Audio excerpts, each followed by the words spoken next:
Bien, merci Maître Hassani. Maître Michalak, dans l'intérêt de Kevin. Je vous remercie, Monsieur le Président. Monsieur le Président, Madame, Monsieur, Kevin a passé 2 mois en détention provisoire.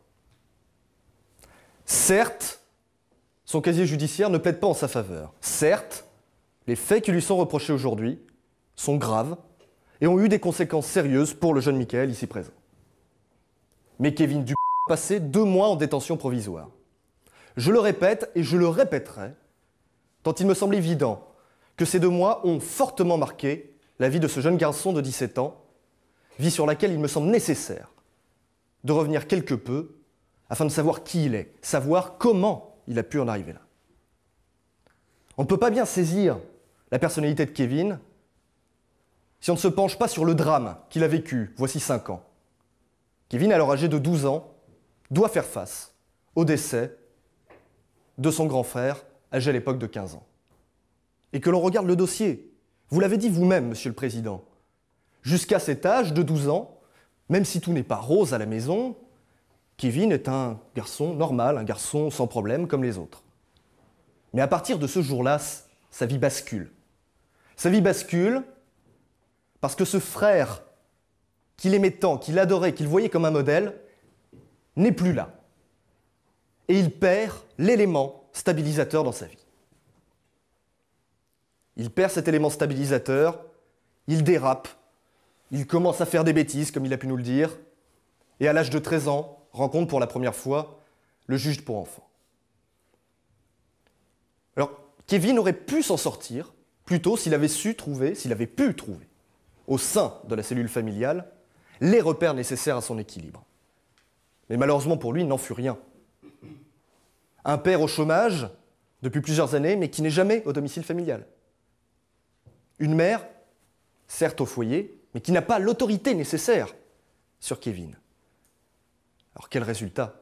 Et le résultat, il est là. Le résultat, c'est Kevin, 17 ans, en 3e, avec de graves problèmes scolaires et disciplinaires.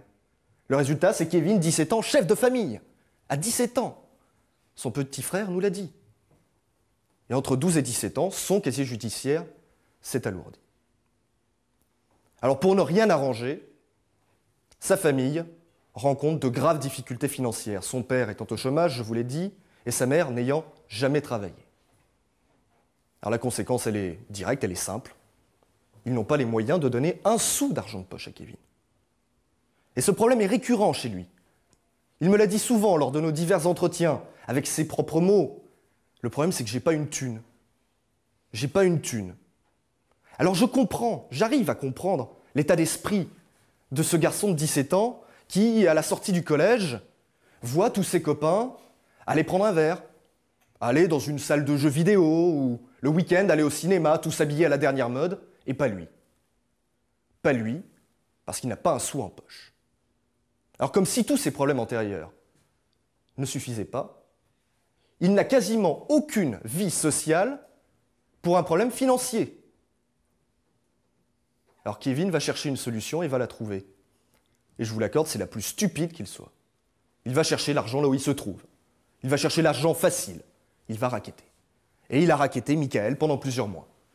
Pendant plusieurs mois, jusqu'à ce 15 mai, où malheureusement, l'alcool aidant, où, et je suis d'accord avec monsieur le procureur, fortement incité, j'en suis convaincu, par Sonia, il va déraper et violenter Michael avec les conséquences que l'on sait. Alors j'entends monsieur le procureur nous dire que, maintenant, vu son casier, Kevin doit aller en prison. Les modalités de son envoi à la maison d'arrêt, on verra plus tard, mais il doit y aller. Je ne partage pas cette opinion et pour 2 raisons. La première est d'ordre juridique.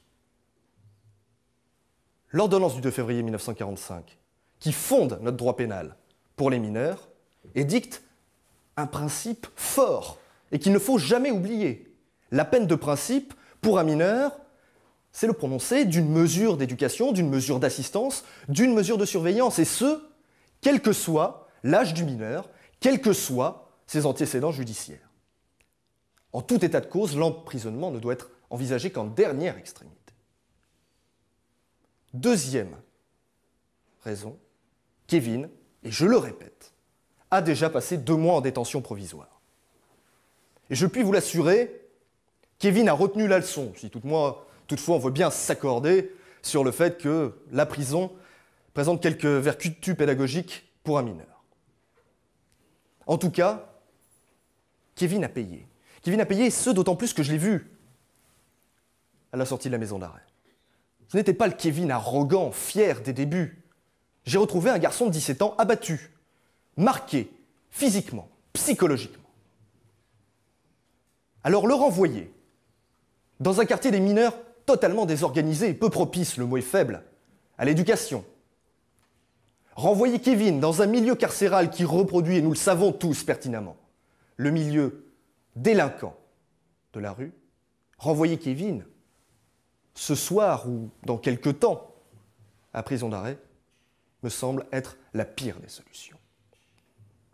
Alors écoutez, monsieur le procureur, Kevin a son avenir entre ses mains. Il va avoir son avenir entre ses mains, mais quelques secondes après la fin de ma plaidoirie, en fonction de son comportement. Et ça, je ne peux pas l'accepter.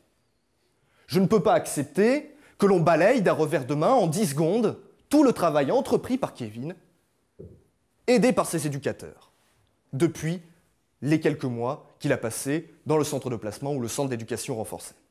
Vous l'avez entendu de la bouche de M. Martin. Ce n'a pas été facile au départ. Mais Kevin a réussi à se plier une certaine discipline. Il a commencé à s'intéresser aux cours. Et surtout, il s'est épanoui au sein de ce centre, à l'aide d'une activité, le parachutisme. Alors certes, j'en conviens, le parachutisme, ce n'est pas un projet d'avenir, c'est un loisir. Mais lorsque Kevin saute en parachute, ses éducateurs le voient. Il n'est plus sur la défensive. Il est à l'écoute. Il se plie aux règles. Et là, ses éducateurs ont l'impression qu'il y a matière à faire quelque chose. Que Kevin n'est pas destiné à sombrer définitivement dans la délinquance. C'est pourquoi renvoyer Kevin en prison, ce serait mettre à mal tout ce travail entrepris. Aussi, Monsieur le Président, Madame, Monsieur, je vous demanderai instamment de ne pas renvoyer Kevin en prison, de peut-être prononcer une peine de prison ferme, mais en tout cas qui n'excède pas le temps de détention déjà effectué, et surtout de ne pas révoquer les sursis que Kevin a au-dessus de la tête, afin qu'il puisse poursuivre ce processus de réinsertion déjà fort bien engagé. Je vous remercie. Merci, maître. Les 3 jeunes, vous vous levez. Je vais vous donner la parole comme prévu. C'est vous qui avez le dernier mot. Sonia, as-tu quelque chose à ajouter à ta défense? J'aurais aimé présenter encore une fois mes excuses à Michael. Tu peux te tourner vers lui pour lui présenter tes excuses. Non, c'est trop dur. Ahmed. Monsieur le Président, j'ai qu'une chose à dire, c'est encore une fois de plus, je suis innocent. Merci. Kevin. Ouais, je vais vous faire plaisir, je vais vous dire que je reconnais la connerie que j'ai faite, ça c'est sûr, mais je regrette en aucun cas de l'avoir fait. Tu la reconnais, mais tu ne la regrettes pas. Le tribunal appréciera. Bien, les débats sont clos. Nous allons nous retirer pour délibérer.